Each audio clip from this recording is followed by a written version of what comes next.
Hey everyone, so I'm back up here at Big Rock Campground up in North Stratford, New Hampshire. I thought I'd take some time and do another gear review today. So I'm going to do a gear review today on the MSR Windburner 1-liter unit.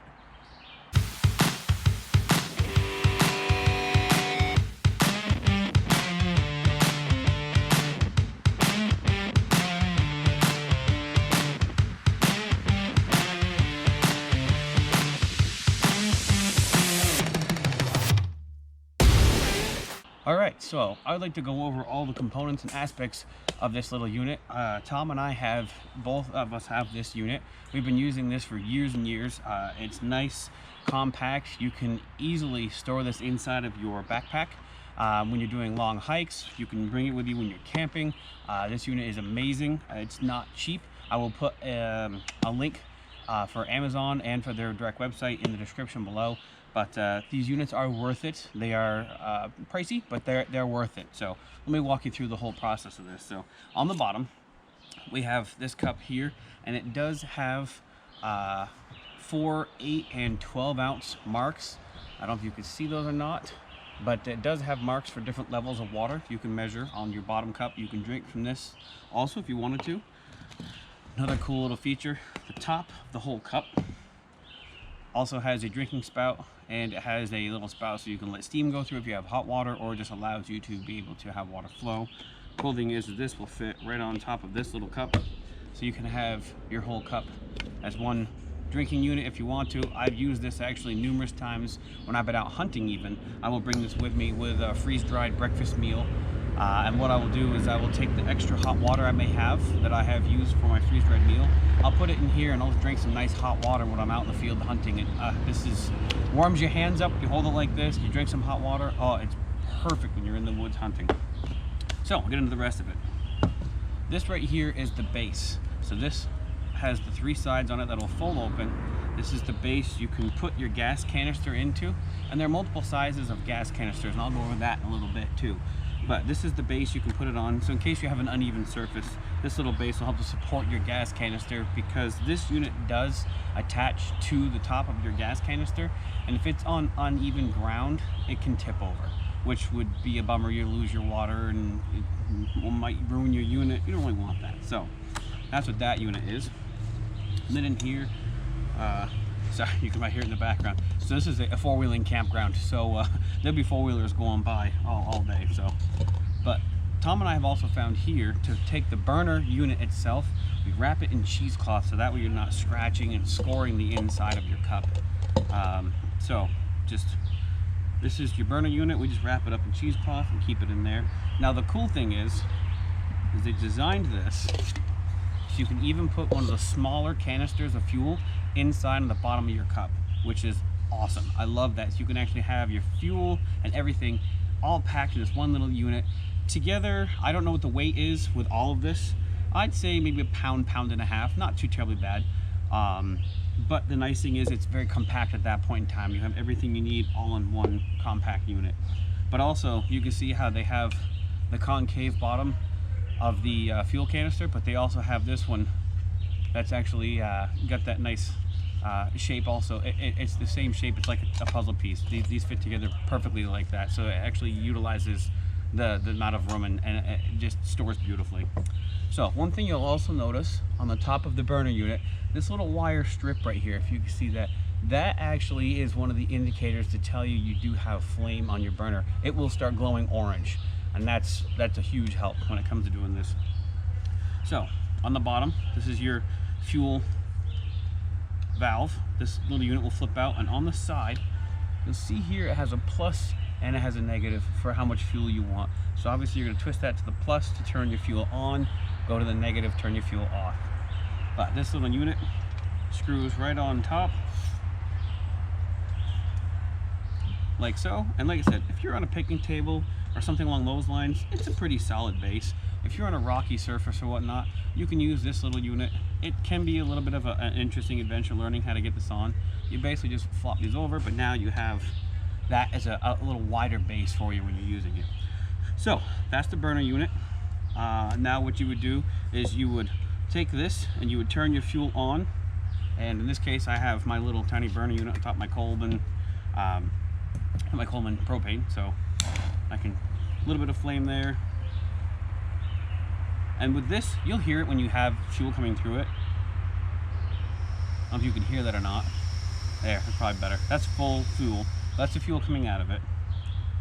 So get this lit first, and then turn this fuel on.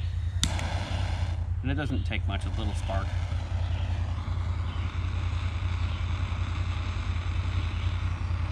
That's it, it's lit. So you can turn this back off.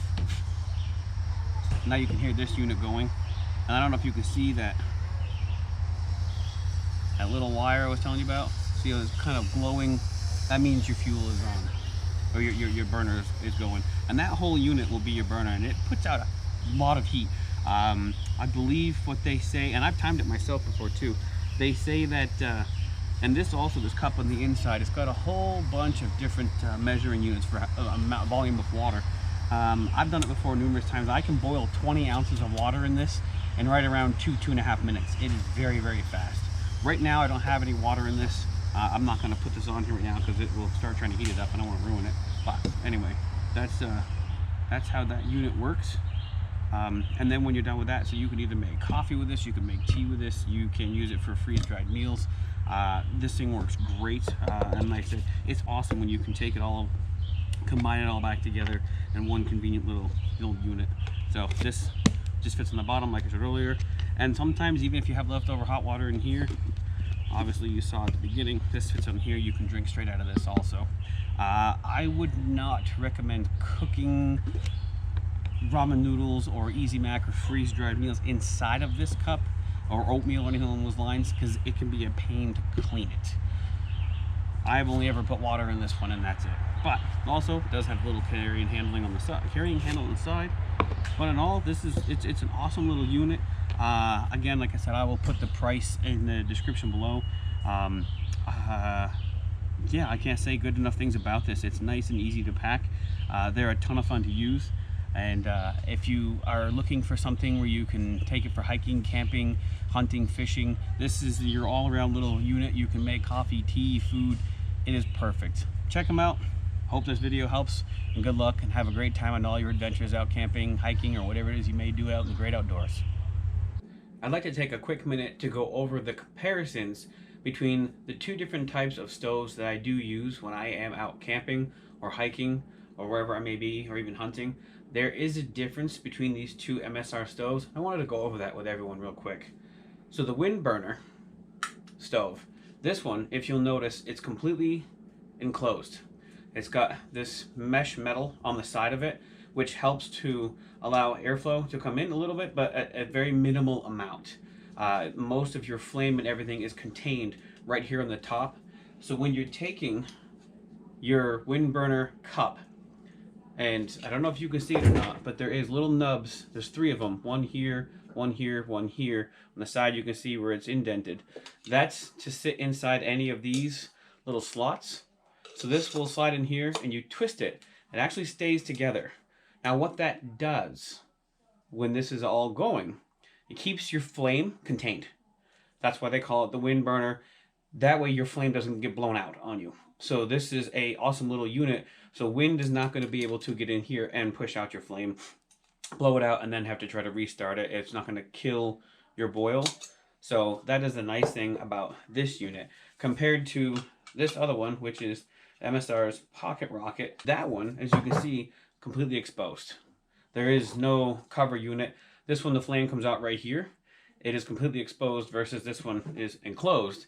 So this one will be able to fight against the wind better. This one, it's got a very powerful flame, but it has a chance of having the flame push out, or blow out, sorry. So I want to go over this real quick too. I wanted to light these real quick and show the difference. So now that one's going.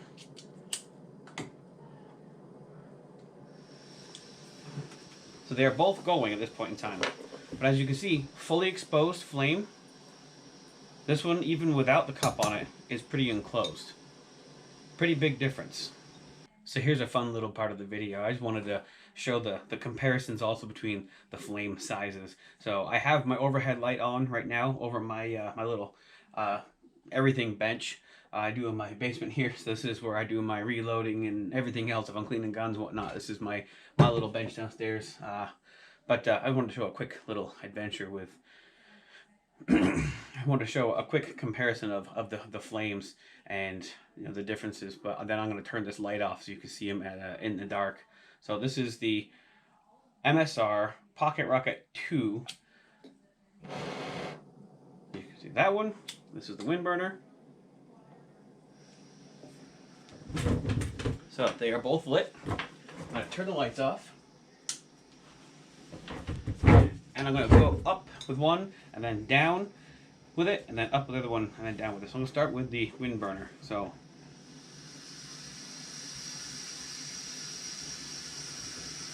that's it, at full speed.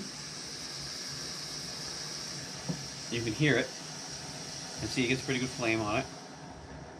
You can turn it right down to a slow simmer.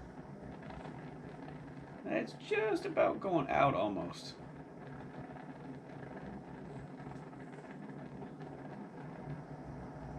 I'll keep that rolling, but then this one pushes some power, I tell you what.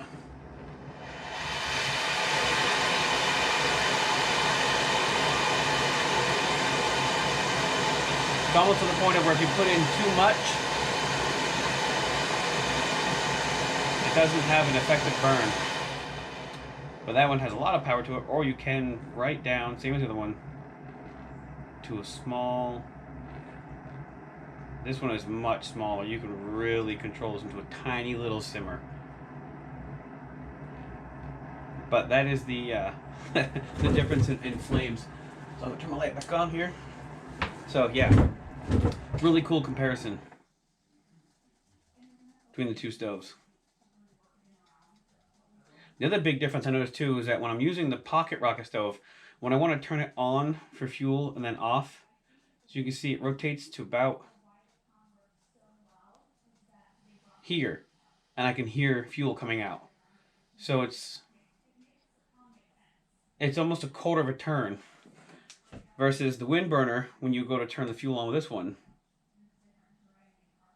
there's a half, there's a full. So 1 1/4 turns on the fuel valve to start having fuel come out. Another difference I have noticed between the two of them. But either way, these are great stoves. They both are very, very light, very, very easy to pack. They're great for any kind of camping, fishing, hiking adventure you may be going on. If you're looking for stoves to be able to utilize out in the woods, check these out. I'll post a description and links for these in the descriptions. Check them out. See what you think, give them a try. And neither one of them, the Windburner is more expensive because it comes with everything.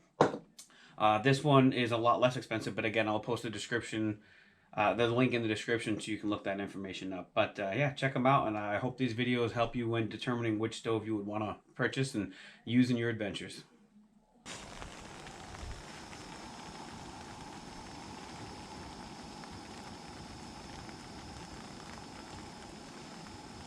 As you can see, like that didn't take very long.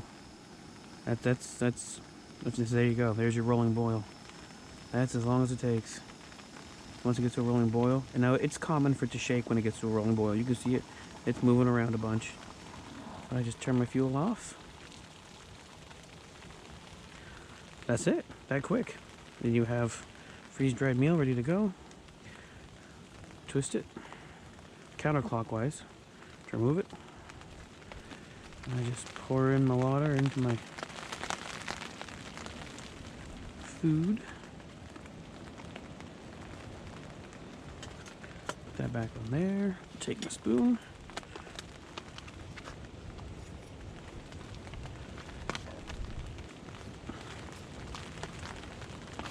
Mix this all around.